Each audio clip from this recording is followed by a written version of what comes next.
Baik, Assalamualaikum warahmatullahi wabarakatuh. Di sini, kami dari kelompok A3 akan mempresentasikan materi tentang lingkungan udara dan pencemarannya.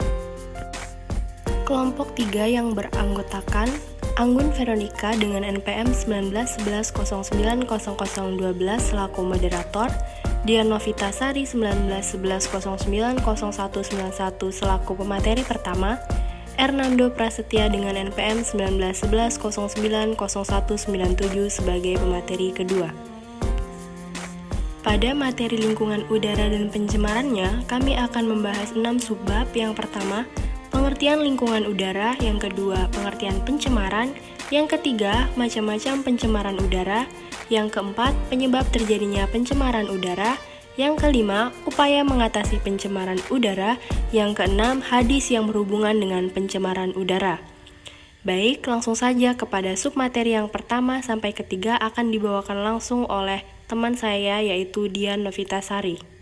Di sini saya akan menjelaskan mengenai pengertian lingkungan udara. Lingkungan adalah semua faktor eksternal. Faktor yang dimaksud adalah baik yang bersifat fisika atau bersifat biologis. Faktor-faktor tersebut memiliki pengaruh langsung kepada kehidupan, seperti pertumbuhan, perkembangan, dan aktivitas-aktivitas reproduksi dari sebuah organisme. S.J. McNaughton dan Larry L. Wolff, udara merujuk kepada campuran gas yang terdapat pada permukaan bumi.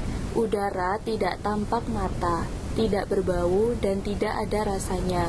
Kehadiran udara hanya dapat dilihat dari adanya angin yang menggerakkan benda. Udara termasuk salah satu jenis sumber daya alam karena memiliki banyak fungsi bagi makhluk hidup. Selanjutnya yaitu pengertian pencemaran. Pencemaran lingkungan adalah terkontaminasinya komponen fisik dan biologis dari sistem bumi dan atmosfer sehingga mengganggu keseimbangan ekosistem lingkungan.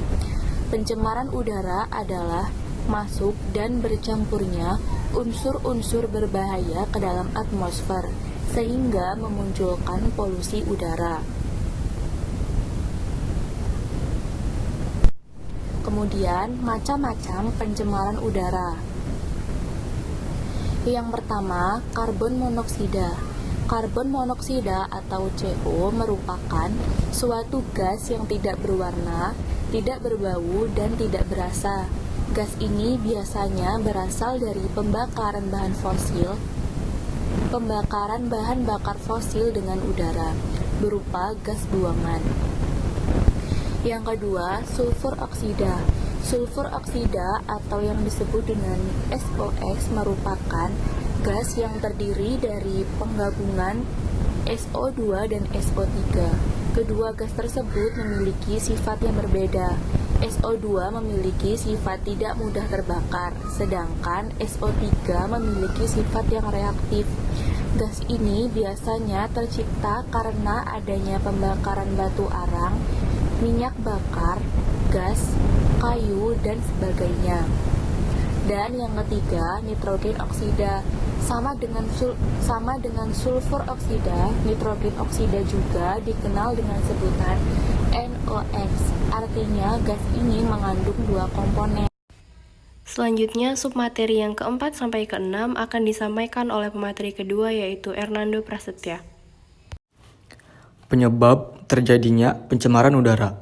Yang pertama, bebasnya karbon monoksida atau CO dan karbon dioksida atau CO2 ke udara, yang dapat berasal dari asap kendaraan, asap pembakaran atau kebakaran, asap rokok, dan asap cerobong pabrik. Yang kedua, bebasnya partikel nitrogen oksida dan oksida sulfur ke udara, akibat asap dari pembakaran batu bara pada pembangkit listrik atau pabrik.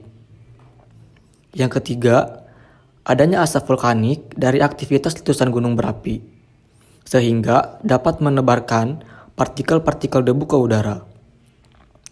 Dan yang terakhir, adanya klorofluorokarbon atau CFC dari hasil kebocoran mesin pendingin seperti kulkas dan AC mobil. Upaya mengatasi pencemaran udara. Ada beberapa cara yang bisa dilakukan. Contohnya, yang pertama, beralih dari kendaraan pribadi ke transportasi umum. Yang kedua, bersepeda dan berjalan kaki. Yang ketiga, tidak membakar sampah. Yang keempat, menghentikan kebiasaan merokok. Dan yang terakhir, membatasi pemakaian listrik. Hadis yang berhubungan dengan pencemaran.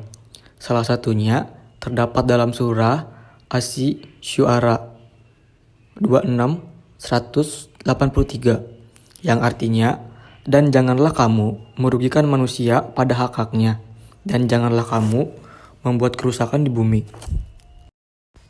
Sekian, terima kasih. Wassalamualaikum warahmatullahi wabarakatuh.